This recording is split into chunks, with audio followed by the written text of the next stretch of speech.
Le transhumanisme, c'est la promotion de l'amélioration de la condition humaine à travers des technologies. Cela s'applique dans de nombreux domaines comme la médecine, l'informatique, la cybernétique, la biologie, mais aussi la religion ou la philosophie. Les 5 objectifs premiers du mouvement transhumaniste sont la fin de la mort, l'augmentation des capacités humaines, la fabrication de l'intelligence artificielle, la création de la vie en éprouvette, la colonisation du cosmos. Ray Kurzweil parle de croissance exponentielle du progrès technologique. Aujourd'hui déjà, les innovations vont dans le sens de l'idéologie transhumaniste. And with his brain. The professor is also experimenting with putting organic matter into electronic devices. Jette, ça mieux. Je ne la ferai pas tomber. Des chercheurs américains et asiatiques sont parvenus à modifier les gènes d'embryons pour éviter une maladie cardiaque héréditaire. Désormais, un programme est capable d'avoir une forme d'intuition, une avancée majeure dans le grand chantier de l'intelligence artificielle. Facebook a récemment développé une nouvelle intelligence artificielle et elle a déjà créé sa propre langue à l'aide de mots codés pour communiquer plus efficacement.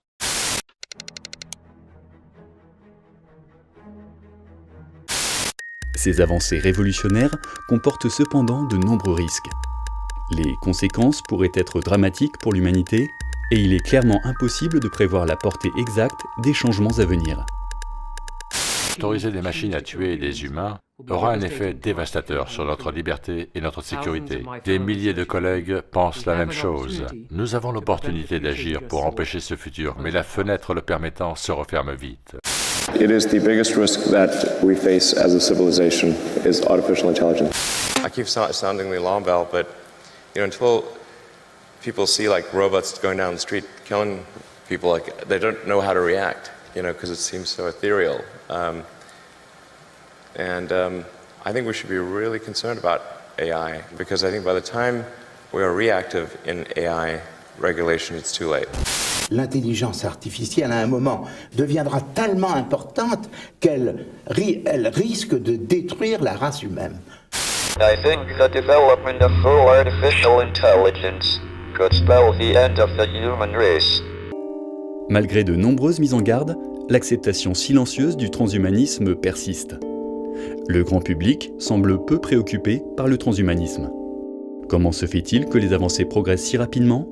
Y aurait-il une force, un soft power qui nous rendrait sourds ? Et si le cinéma était en cause ? L'influence du cinéma sur nos perceptions n'est plus à démontrer. Cinéma de propagande, publicité, vidéos d'endoctrinement, désinformation, l'impact d'un film ou d'un court-métrage peut être considérable sur les croyances et les représentations. Lumière, angle de vue, jeu de scène, musique, mouvement de caméra, tout est calculé pour transmettre une idée, pour communiquer une intention. Depuis les années 90, la proportion de films offrant une vision positive des avancées technologiques ne fait qu'augmenter. En l'espace de 50 ans, nous sommes passés de Frankenstein à Lucie. La technologie est devenue esthétique, accessible, bienfaitrice, utile et avantageuse. Hollywood ne serait-il pas en train de sauver les projets des GAFAM en leur assurant une bonne réputation ? D'après les travaux de nombreux scientifiques comme Rogers, Alzen ou Davis, l'acceptation d'une technologie résulte d'un mécanisme complexe. Pour qu'une technologie soit tolérée par le grand public, il faut pouvoir agir sur ces points en particulier. Représentation des potentielles conséquences, perception de contrôle, réduction de l'incertitude, confiance, perception d'utilité et de facilité d'utilisation, observabilité, conformité avec les valeurs, besoins et expériences des utilisateurs. Le cinéma peut exercer une emprise sur l'ensemble de ces aspects et donc sur l'adoption ou non d'une innovation. Penser qu'Hollywood l'ignore serait un leurre. Parler de complot reviendrait également à se tromper. Le cinéma est un formidable moyen de communication qui rend accessible de nombreuses notions, permet de projeter des idées et ouvre bien des discussions. Il est tout de même important de souligner l'urgence du débat, de rappeler à chacun qu'il peut s'exprimer. Nous sommes tous concernés par ces nouvelles technologies et le transhumanisme.